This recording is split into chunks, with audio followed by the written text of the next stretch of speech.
How's it going, everyone? This is Daniel. In this video, we are going to be talking about Tesla stock and the overall stock market. We're going to go over a look at it exactly what happened to the stock market, what happened to Tesla stock, why the stock market went up today.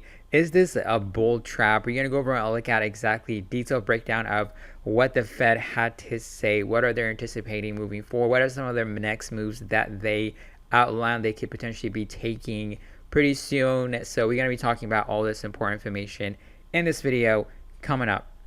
As you can see over here, we have Tesla stock that is close to $700. We're sitting at $699. We're up 5.48% on the day. We went above $650, which is relatively pretty good. We closed above it. And on yesterday's video, we were watching, okay, if we get any kind of extreme volatility, we were expecting on the good case, on the best case scenario, we can see Tesla stock trading and closing up $650. So we definitely got that. When you look at Tesla stock compared to the overall stock market, Tesla is one of those stocks that did relatively good compared to other stocks. We have Amazon that's up more than 5%, Google up 2%, Microsoft, Apple. Almost everything is looking pretty good except for energy stocks. They actually went down today because oil prices actually declined a little bit. So let's go over and look at some of the price action that we got for Tesla stock. So when you look at the volume, it is actually relatively pretty good today. We saw an increased amount of people. We saw an increased amount of volume coming in and aggressively buying Tesla. We also have Kathy Wood that actually came in and bought in Tesla stock yesterday when it actually went below $650. And she actually got rewarded in the short term a little bit. We're up 5.48%. We are close to the key price point level that we're watching around $700. So if we can get a continuation move tomorrow, we might potentially see Tesla stock rallying to the upside. But let's talk about, is this a bull trap? Let's go over and look at exactly some of the price action that we saw in the past when we had a Fed day where interest rates were hikes and the Fed made some interesting comments related to some of the things that they're going to be doing in the near future. So in July, of course, they are going to be increasing interest rates again. They're saying that they are going to be doing the same kind of interest rate hikes, which is around 75 basis points.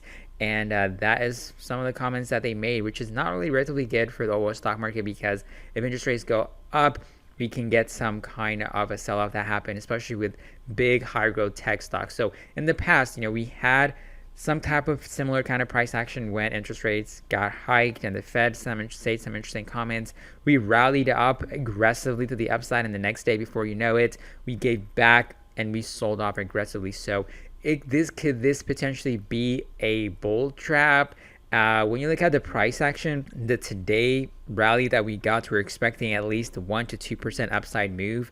We've been aggressively selling off, as you can see, 1, 2, 3, 4, 5, 6 days in a row. We've been gapping down. Of course, we could get some form of a bounce, but this could be considered a bounce instead of a bull trap, because some people are speculating, okay, this is a bull trap. If you buy in this price point levels, you're probably going to get trapped because there could be another leg down coming up pretty soon. So tomorrow we are going to be getting initial jobless claims data coming out, so it's going to be really interesting to see how that is. So it's going to be another important economic data that we need to be watching out for. Of course, also yesterday Bitcoin went close to below $20,000. The lows that we made was around $20,073. So literally Bitcoin, the overall stock market, are seeing some form of a decline. But as you can see today, overall the stock market seems to be bouncing. Bitcoin also bounced. We'll see if we're going to have a continuation. But let me know in the comments below, what do you think? Is this a bull trap? What do you think about what can happen within the next few days, within the next few months to come? So let's go over and talk about exactly, some of the important things that the Fed had to say. We're going to be watching a detailed breakdown of what to expect for the Fed and a just quick summary video about going over what to expect for the next meeting for the Federal Reserve. And then I'm going to come back and we get overall look at exactly, what are some important price levels to watch out for tomorrow, and some price prediction for Tesla, also for the overall stock market. When you talk about just kind of the big takeaways from the press conference, obviously he expanded on the idea of why the Fed needed to move by 75 basis points, or 0.75% today, obviously referring to the consumer price index report that came in hotter than expected last Friday. The Fed chairman reminding essentially markets that, quote, our policy is adaptive and it will continue to to do so. You saw the revival of the phrase data dependency. This is despite the fact that the guidance from the Fed chairman, as you were just discussing with your previous guest, is for something either 50 or 75 basis points in their next meeting, which, by the way, will be happening at the end of July as scheduled. Now, that's offering some guidance and takes essentially that 100 basis point hike that maybe some markets are speculating off the table, at least for July. And that kind of makes sense. That was the natural question, given that the progression of rate hikes so far in 2022 was 25 basis points earlier in the year, 50 basis points in May, and then 75 basis points in June. Of course, if you continue to draw a line there, how much higher do you have to go? The Fed chairman essentially setting a cap, at least for right now, of 75 basis points. Now, a lot can happen between now and then, but the Fed chairman likely emphasizing that they want to have the flexibility for policy in the future. Now, on inflation, the Fed chairman saying that this is something that's not going to be very quick and it's not going to be easy. He offered a very simple line by saying that inflation needs to flatten out before it can decline. Haven't necessarily seen signs that it has flattened, at least on the consumer price index. So that's one reason why the Fed needs to give a little bit more optionality going forward. Now, one last thing I want to mention is that the average American is feeling this. They're talking about the concerns about a recession. And my question to the Fed chairman in the press conference was essentially, does the Fed's outlook on the economy line up with the concern that Americans have at the dinner table? Take a listen to his response to that question. Clearly, people don't like inflation a lot, and many people are experiencing it really for the first time, because we haven't had anything like this kind of inflation in 40 years, and it's really something people don't like, and they're experiencing that, and that's showing up in surveys and in all kinds of ways, and we understand that, and we understand the hardship that people are experiencing from high inflation, and we're determined to do what we can to get inflation back down. So that's really what we're saying. Clearly, it's an incredibly unpopular thing, and it's very painful for people. So, I guess what I'm saying is the really critical question from the perspective of doing our job is making sure that the public does have confidence that we have the tools and will use them, and they do work to bring inflation back down over time. It will take some time, we think, to get inflation back down, but we will do that. The Fed chairman saying it straight, no one likes inflation. With regards to concerns about a recession, he added in the press conference, quote, not trying to induce a recession now. Let's be clear about that. Guys, the next 12 to 18 months will be the bearer of whether or not that does actually happen. Guys. And Brian, the word transitory is long gone. The word nimble is back. And he kept on bringing that one back and adding others like flexibility and having the ability to adapt. Why do you think that shift in tone from taking 75 off the table in the prior meeting to now clearly saying everything is? And maybe it was just me, but I was dumb and dumber there. 100 points sounded like, so you're saying there's a chance, it's at least a possibility at the next meeting. What do you make of that shift in tone?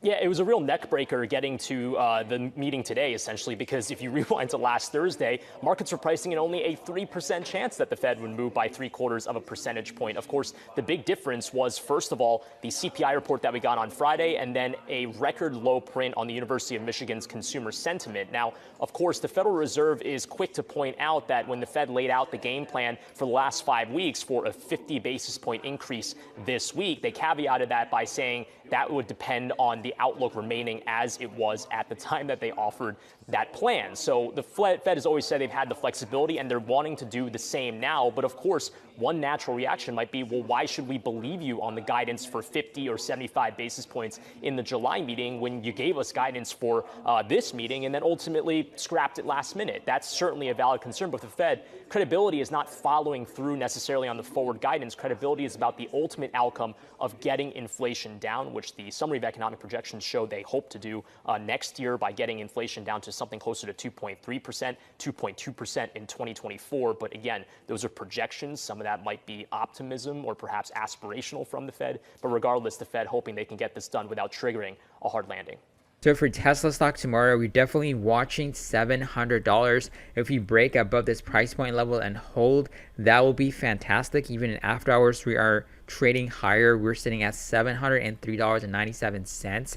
And even if we can pull back tomorrow, it's not really that bad because, yesterday was relatively pretty rough. We're sitting close to $650 and we're talking about, okay, we might potentially test 620 if we get an aggressive sell-off with the overall stock market. But overall, today was a pretty good day. As I mentioned, we are getting a bounce. So technically, if we could continue to bounce, we could edge higher and higher. So that could be a small short-term price prediction for Tesla stock to go higher.